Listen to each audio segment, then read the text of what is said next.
Unit 1 Conclusion และแล้ว Unit 1 ก็ผ่านไปไม่เห็นจะยากสักหน่อยจริงไหมคะค่อยๆใช้เวลาเรียนรู้อย่างมีสติแป๊บเดียวก็ผ่านแล้วตอนนี้เรามาทบทวนกันหน่อยดีไหมคะว่าเราได้เรียนรู้อะไรมาบ้างทบทวนให้จดจำและเข้าใจว่าเราเนี่ยได้เรียนอย่างตั้งใจและจะนำความรู้ไปใช้ได้จริงอย่างไรยูนิตแรกนี้เราเรียนเรื่องเกี่ยวกับอะไรคะใช่แล้ว listening and hearing ว่าด้วยเรื่องการฟังและการได้ยินค่ะมันต่างกันหรือเหมือนกันคะ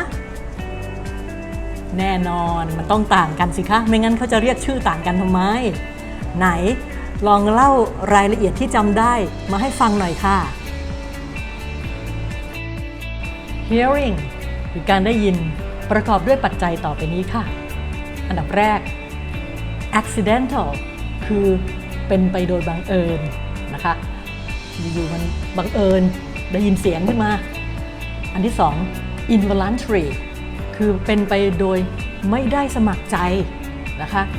ไม่ใช่มีใครมาบังคับให้ฟังแต่ว่ามันไม่ได้เจตนาที่จะฟังนะคะอันที่สาม effortless คือไม่ต้องใช้ความพยายามเลยอยู่ๆเสียงมันก็ลอยมาสู่หูเราเองนะคะส่วน listening หรือการฟังนั้นน่ะมันก็มีปัจจัยดังต่อไปนี้นะคะอันแรกก็คือ focused คือมีสมาธิค่ะเวลาเราจะฟังอะไรเราก็ตั้งใจจดจ่อฟังสิ่งนั้นจริงไหมคะอันที่สองคือ voluntary เป็นไปโดยสมัครใจค่ะนะเราตั้งใจฟังแสดงว่าเราสมัครใจที่จะฟังใช่ไหมคะอันที่สาม intentional เป็นไปโดยเจตนานะคะตั้งใจที่จะรับฟังข้อมูลนั้นฟังเข้ามาแล้วปุ๊บรับเสียงมาเสร็จก็ส่งไปที่สมองก็ไปตีความว่ามันคือเสียงอะไรมีความหมายอย่างไรค่ะการฟังเป็นทักษะที่มีความสำคัญอย่างยิ่งยวดในชีวิตของเราทุกด้านนะคะไม่ว่าจะเป็นไปเพื่อการรักษาความสัมพันธ์ส่วนตัวของเรากับผู้อื่นนะไม่ว่าจะเป็นการทำงานให้สำเร็จนะคะการจดบันทึกในชั้นเรียนและอื่นๆนะการฟังเป็นกุญแจสำคัญในการสื่อสารที่มีประสิทธิภาพค่ะหากไม่มีความสามารถที่จะฟังอย่างมีประสิทธิภาพแล้วก็เราอาจจะเข้าใจผิดและการสื่อสารนั้นก็จะพังทลายนอกจากนี้ยังจะส่งผลต่อผู้ส่งสารเพราะว่าเขาและเธอผู้ส่งสารมานั้นก็จะรู้สึกหงุดหงิดที่เราฟังไม่รู้เรื่องนะคะดังนั้นทั้งการฟังและการพูดจึงเป็นทักษะที่เราใช้ในการสื่อสารการพูดโดยไม่ฟังก็จะเป็นการสื่อสารครึ่งกลางและการฟังโดยไม่พูดก็เหมือนกันเหลือครึ่งกลางเหมือนกันทั้งสองทักษะต้องใช้สอดประสานกันไปเมื่อเราสื่อสารค่ะดังนั้นการสื่อสารส่วนใหญ่หมายถึงการพูดและการฟังในเวลาเดียวกันเราต้อง active หรือภาษาไทยแปลว่ากระตือรือร้นค่ะหากเราต้องการเป็นผู้ฟังที่มีประสิทธิภาพว่าแต่ active listening หรือการฟังอย่างกระตือรือร้นน่ะ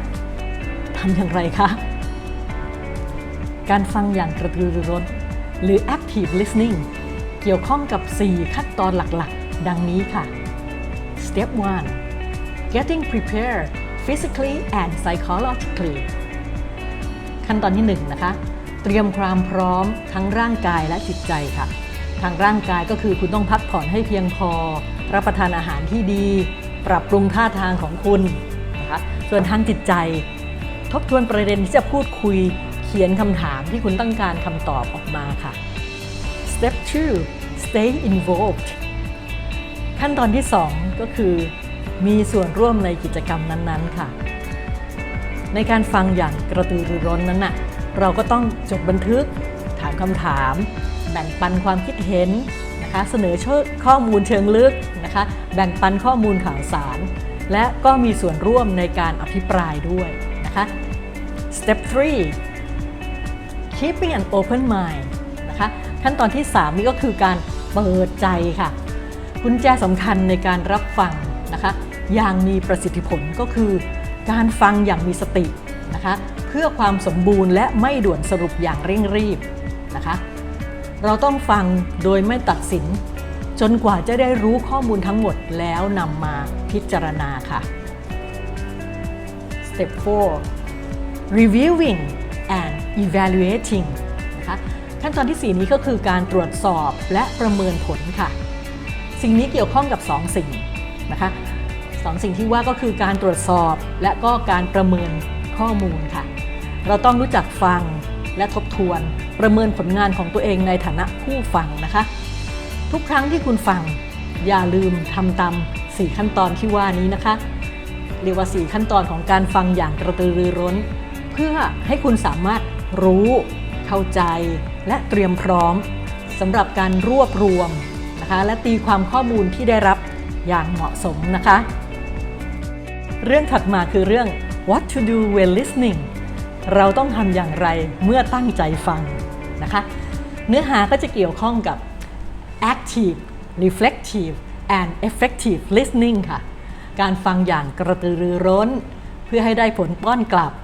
และรับข้อมูลไปใช้อย่างมีประสิทธิภาพมันยังไงกันเนี่ยลองพิจารณาจากมุมมองของการสื่อสารนะคะและคิดจากวิธีการทำงานนะ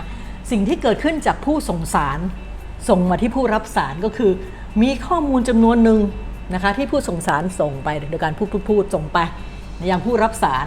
แล้วก็มี2 สิ่งเกิดขึ้นนะเมื่อได้รับนะคะก็คือ 1. การได้รับทราบว่าเราได้รับและอย่างที่2ก็คือการตรวจสอบความถูกต้องของข้อความนั้นนะคะในฐานะมนุษย์เราก็ทำเช่นเดียวกันใช่ไหมคะหากเราตั้งใจฟังอย่างแท้จริงมันก็จะเป็นแบบนั้นนะคะดูจากภาพเลยนะคะผู้ส่งสารจะรู้ได้อย่างไรว่าผู้รับสารรับรู้และเข้าใจตรงกันกับสิ่งที่เขาต้องการจะสื่อนะคะก็ต้องอาศัยผู้รับสารแหละค่ะที่จะต้องส่งข้อมูลป้อนกลับไปให้นะคะให้เขาทราบว่าได้รับข้อมูลแล้วนะคะวิธีเดียวที่จะพิสูจน์ว่าคุณรับรู้นะแล้วก็สะท้อนก็คือสะท้อนสิ่งที่คุณได้ยินเนี่ยกลับคืนสู่ผู้ส่งสารค่ะนะคุณอาจจะสะท้อนกลับโดยใช้สายตาใช้คำพูดนะคะแต่อย่าลืมว่าท่าทางที่เขาทำมาให้เรานี้มันก็เป็นอีกส่วนหนึ่งที่สำคัญนะเพราะบ่อยครั้งในการสนทนาเนี่ยนะคะมันก็คล้ายกับการส่องกระจกนะคะคือเขาส่งสารมาเราส่งสารกลับในลักษณะเดียวกันนะคะเป็นการสะท้อนพลังงานค่ะนะคะสะท้อนให้ได้ความรู้สึกและอารมณ์ครบถ้วนเท่าเทียมกันกับที่ได้รับเลยนะคะดังนั้นข้อสรุปเคล็ดลับยอดนิยมในการฟังอย่างกระตือรือร้นเพื่อให้ได้ผลป้อนกลับและรับข้อมูลไปใช้อย่างมีประสิทธิภาพก็คืออันที่ 1ท่าทางของคุณนะคะต้องสะท้อนพลังงานเดียวกันกับที่ได้รับมาเป๊ะๆเลยนะคะอันที่ 2หาโอกาสที่จะแทรกคำสำคัญวลีสำคัญที่เขาพูดมาให้เราฟังเนี่ยเพื่อพิสูจน์ให้เขาเห็นว่าเราเนี่ยนะตั้งใจฟังอย่างแข็งขันนะข้อที่ 3ใช้สายตาของเรานี้สะท้อนกลับบางสิ่งที่เขาอาจจะไม่ได้พูดออกมาเป็นคำพูดอย่างเปิดเผยนะคะเช่นเราสะท้อนน้ำเสียงสะท้อนคำพูดและก็สะท้อนภาษากาย